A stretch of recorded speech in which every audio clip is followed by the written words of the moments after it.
Back in the engine room. Here we are today, guys. We are on a 2013 Marquis 500 Sport Bridge. Behind me, we have triple Volvo IPS D6s, 370 horsepower. My client just went under contract with this vessel to purchase. Next week, we have a survey and overall vessel inspection.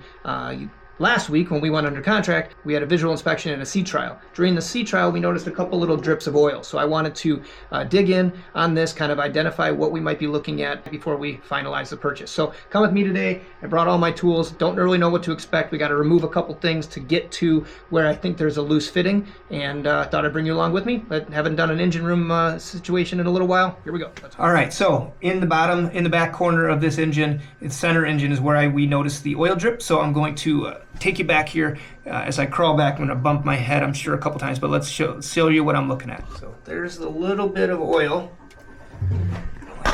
Hang it. Now we gotta try not to. All right, here we go. Crawl on back. We get back to this corner. This is where we see the little oil drip. It's not significant, but if it's coming here, it's obviously got to be dripping from somewhere up above. And in order to fully see, we're going to need to remove this metal cap.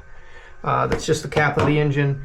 There's just a bunch of little bolts throughout here, maybe 6 or 8 on each side.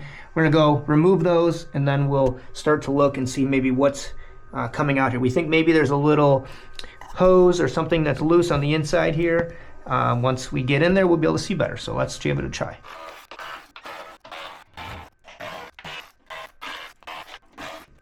Okay, so we got all those bolts off, but then there's 4 more here that I think I need to come out. So that's why I bring all my tools at one time, because you never know what else you're going to grab, and then you got to run back to the truck. So now we're trying to be as efficient as possible, even though filming in the middle of trying to do a project is not efficient, let me tell you that.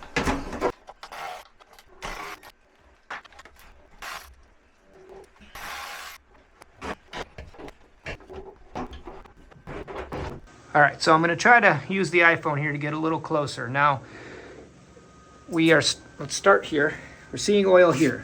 Now, oil doesn't just appear here, it comes from up above. So we start to follow the drip line. So we're looking here. Now we're looking at this unit here, and now we start to look back up in here. We're seeing drips here. So it's dripping, continuing to go down. So now we keep going up. Okay, now we see some more drips there. Okay, but now, again, I'm seeing, I think I can get my hand in there, but I'm seeing drips. I'm going to try to use an arrow or something above where this area is. So, again, everything is following gravity downward. So let's keep moving up. And we're seeing oil in the bottom of this screw here, too. So, initially, was thinking maybe it's coming off of this. It doesn't really look like this is loose at all, so I'm not 100% sure that that's the case. But I will remove this to look at this. So what I'm going to assume is this here is the positive ventilation filter. Air is going to be cycling through the camshafts, through the timing gear for the camshafts, and air is coming through all of these units.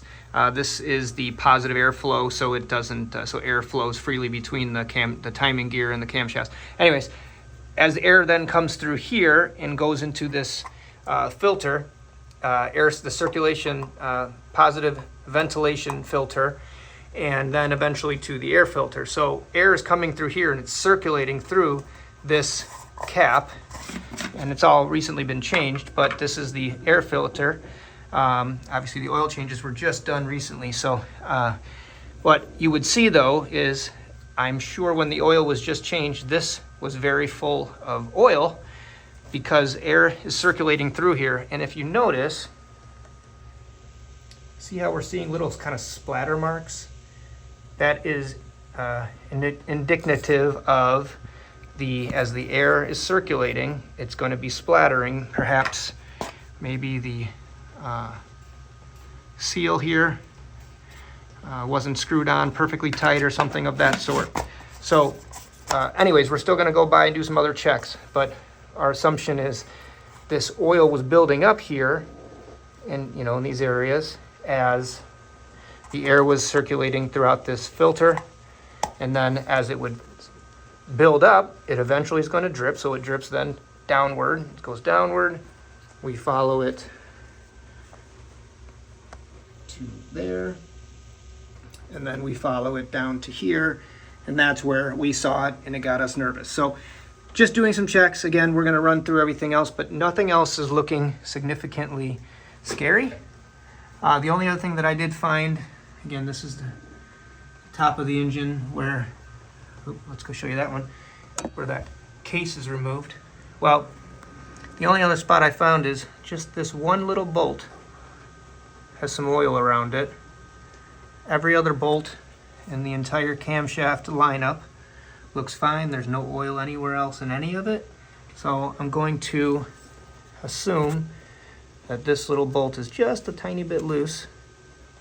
So we'll tighten that up, clean this up, and then when we run it for the survey and engine inspection, we will then go back, check, make sure there's no continual oil buildup here or anywhere else. And if that's all solved, then we'll be good to go. So anyways, let's do a time lapse or something. I'm going to clean up a little bit. I'm going to take this off at both sides and check this area. And there's also this little nut down here, a little bolt that holds this sensor in. I'm going to take that off because there is an O-ring in there, a seal. I don't see, it doesn't look like I see any oil coming off of that, but it's worth just looking in there too. So let's do a couple more checks and then we'll put this thing all back together.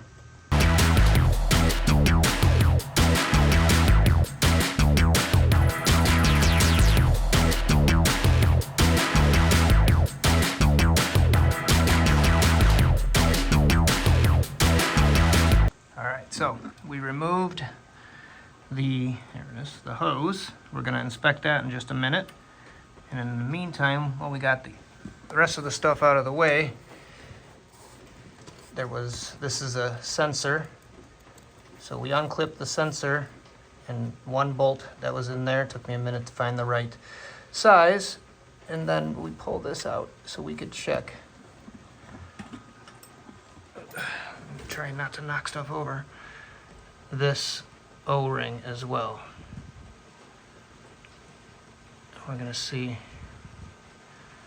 might be worth swapping out that O-ring just to have a fresh one in there.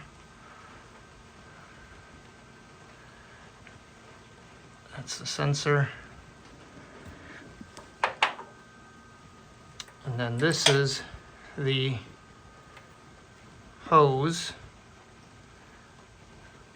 And we're going to look for any kind of cracks or any cause of potential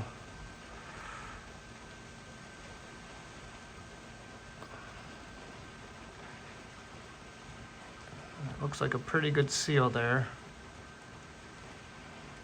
And then we're going to go to the other side. This is the far side where I don't suspect much of any leaking. If anything was coming from here, I don't suspect it was. On this side, it would have been on this side. So, again, this O-ring from the sensor doesn't look pinched. It's obviously not broken. It's in pretty good shape. It's even all around. I'm just cleaning everything else on the outside of this.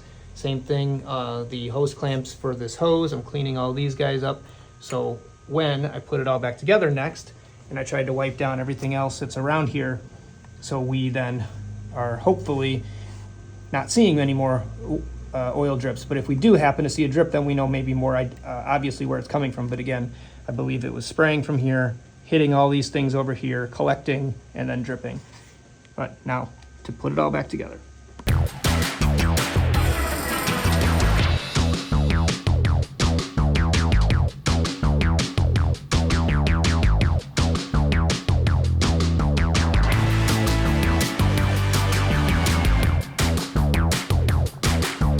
Okay, so that's a wrap. Obviously took everything off, checked some stuff, cleaned everything so we see no oil drips anymore. I ran the engine for a few moments, put it on throttle only, throttle it up, but you really won't see any, if there is still any drips, until we really put it under load when we go out on the sea trial with the surveyors next week. So when we do that, going to look at the freshly cleaned areas. If we see any new oil drips, then we'll reassess, re-look a little deeper. But if not, small problems, small items that we just were able to tinker, twist up, tighten up, and we're good to go. So anyways, thought I'd bring you along. Engine room, get dirty again. Haven't done that in a little while. It's good to be boating again. Thank you for sticking around for this video. We'll see you hopefully on the water sometime soon. As always, feel free to reach out if you got any more questions, if there's anything I can do for you, anything else you want to learn about. I've done some videos on impeller changes in the past, other engine room stuff, some AC things, little stuff like that. So anyways, if there's other stuff you need to know, want to know, reach out. If I can help, I will. As always, pass this on to a friend or family member if there's anything that I can help them or you with on your boating journey. Look forward to talking to you again soon. Cheers. Thanks.